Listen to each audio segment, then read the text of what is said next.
Hey, it's Dave from DQ Studios, and today I'm going to share with you my very favorite portable interview audio kit.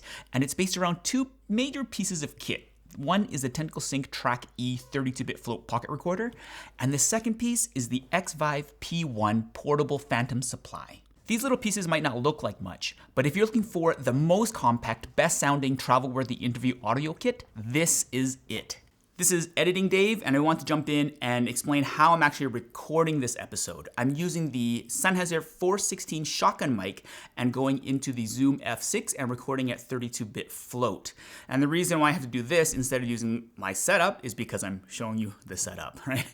But what I should also note is that there's no audio processing. I'm just putting it into RX Elements and normalizing the levels to -23 LUFS. Now, I'm gonna switch to the 8050 setup. Now you're listening to the 8050 going through the Xvive P1 directly into the Tentacle Sync Track E, recording also at 32-bit float. I've tested the Zoom F6 against the Tentacle Sync Track E, and both of them sound great with this microphone. The reason why I prefer the 8050 indoors is because it doesn't have as many interference tube issues where it's grabbing reflections off the walls, because it's a hypercardioid versus a supercardioid pickup pattern. But you can listen and decide for yourself. I will put at the bottom of this video the description of which microphone you're listening to, and there is a link in the description that I'll add that you can jump over to more 8050 samples. So now we're gonna switch back to the 416. You're listening to the 416. Really subtle differences. You probably need to put a headphone on, and there's just a little bit more room reflections on the 416. You can still get great audio, but I'm gonna switch back to the 8050. I prefer the 8050 because I don't need to do as much processing, and it just sounds better with a little bit more low-end emphasis too. Back to the video.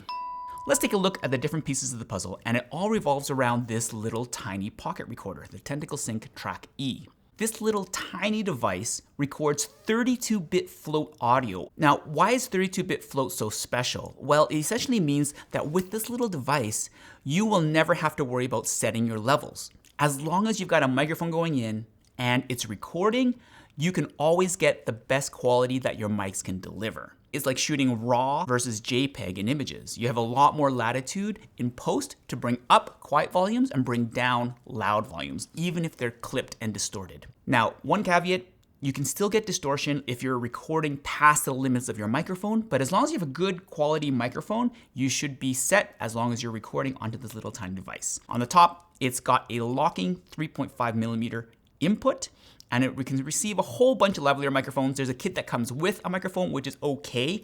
I prefer to use the DPA 6060. Love this little tiny guy, and it's so easy to hide. And it also has a headphone out jack. Now, caveat, if you live in the US, there's a patent which makes them cut off the audio from the headphone jack so you can't monitor while it's recording. But if you're Canadian like me, you can always buy it locally, and then you will have the headphone output work in most countries outside of the US. On the side, you've got a little tiny micro SD cover. It comes with a belt clip, which I've taken off here. And on the bottom, you've got a USB-C for charging and for dumping your files onto your computer. And on the right side, you've got a single switch. You slide it down and you hold and it turns it on. You'll notice that those little flashing lights, once they stop, you are ready. Now, if you want to record, what you do is you push up and it starts recording immediately.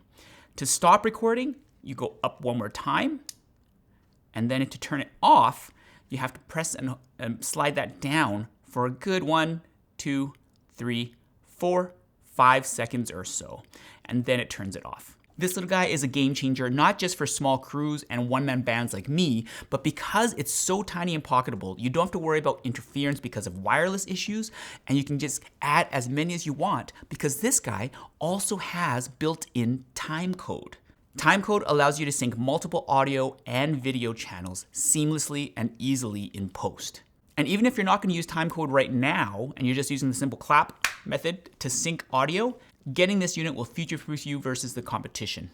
Over the past year, I've been using the Track E with my favorite lavalier mic, the DPA 6060, to get great audio outdoors, indoors, in all kinds of crazy environments. But on my documentaries, I prefer to use an overhead boom mic so that there's no lav hiding, I don't have to worry about rustling clothes noise, and so it just sounds better. For the very best dialogue, I love these two condenser mics. The first one, for indoor use, I love the MKH8050 from Sennheiser. This is a hypercardioid pattern, so it rejects sounds from the sides and back without having any interference and reflection issues that you normally get from shotgun mics when you're recording indoors. For outdoor use, I love the FE416, also from Sennheiser. It can withstand a whole bunch of abuse, including high humidity, and it just sounds great. The problem with condenser mics is that they require phantom power, which this little tiny Tentacle Sync cannot give. So enter this little black box. Da-da-da-da. It is the Xvive P1 portable phantom power supply. It's a pretty simple all-metal box that has an XLR input and XLR output. But here's the trick. It's got an internal lithium battery that you charge via this micro USB port. And what it does, you can choose from 12 volt to 48 volt phantom power, turn it on, 4 LEDs tell you how much battery you have, and you're golden. You can hook up any condenser mic to your Tentacle Sync Track E. To get the best sounding dialogue, just plug in your favorite condenser mic either directly or via a XLR cable, turn on the P1 for phantom power, and then connect this to your Tentacle Sync. But wait, don't just go and buy any XLR to 3.5mm adapter. I've tried multiple units of this that have failed me because these are the wrong pin configuration. What you want to do is get the exact link that I'll give you in below, and this will give you an unbalanced cable where the pins will give you the best audio quality. What I found is when they're balanced little adapters like this little guy, is that it attenuates the volume almost so you almost can't hear it, and then it also decreases the low frequencies and adds noise into your recording. This cable, on the other hand, sounds great and gives you the best quality that you can get. So here are all the pieces to my audio kit. The Tentacle Sync Track E, I compare to just a simple lav, super easy and fast. But if I want to hook up the condenser mic, this is what I want to do. I'll take my favorite pencil mic, the 8050 or the 4016 here, and then I put the windscreen on. And after you put it on, you want to push it all the way in, but then pull it back a bit so that you've got an area of dead air space around the capsule for the best audio quality. Second thing you want to do, we'll turn off the P1, and we're just going to plug in the microphone right there. And we're in. You can also use a microphone cable if you want more reach. Now we turn on the P1, choose 48 volts for my particular microphone. Then we connect the cable for the output, and we connect this one into our Tentacle Sync. Now the Tentacle Sync is tiny enough that you can just add some Velcro like I do and put it right onto your P1 if you want.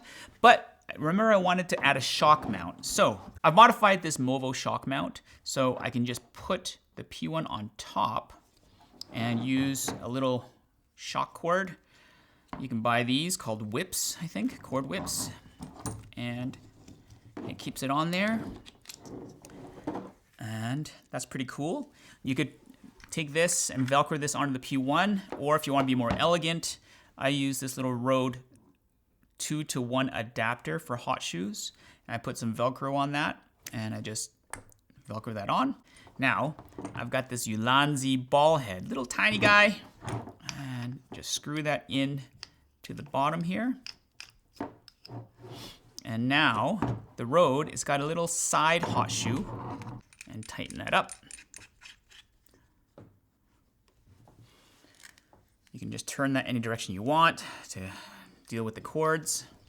If you really want to, you can sneak the cord through the shock cord on the side here. Plug that in.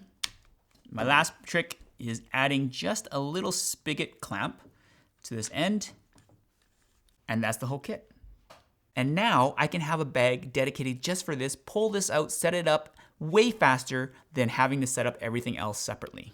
When I'm actually doing an interview, I'll be hanging this just out of frame above the person, about 1 foot to 2 feet away from, aiming at just below their chin, not their mouth, so you don't get so many mouth noises and clicks. And this is exactly what it sounds like.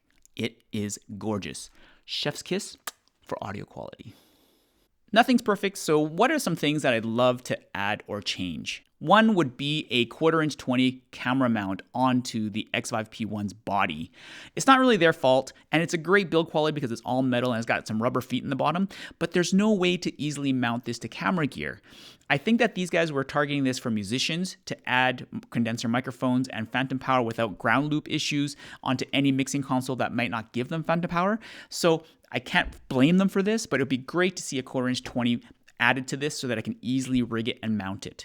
The second thing is the track E. The headphone jack is cut to 0 when it's in record mode for units that are purchased in the US because of a patent. That means you can't really monitor your audio when you are recording. Outside of the States, like me, I bought mine in Canada locally. These will actually work and give you audio out your headphone jack, so that is not a concern for us. But if you're an American, I'm sorry to say, that is something that you have to consider. If you need to monitor your audio to make sure you've got clean audio, then this system might not be for you. These are exciting times to be a filmmaker because this little guy I can throw into its own little camera bag and I can be ready in an instant to record world-class audio anywhere. If you want to record the very best dialogue in the smallest package possible, this is the kit that I highly recommend. That wraps up this video, but before I let you go, I do have a thought of the day to share, and it's this. But test everything. Hold fast to what is good. Thanks for watching, God bless, and I'll see you in the next video.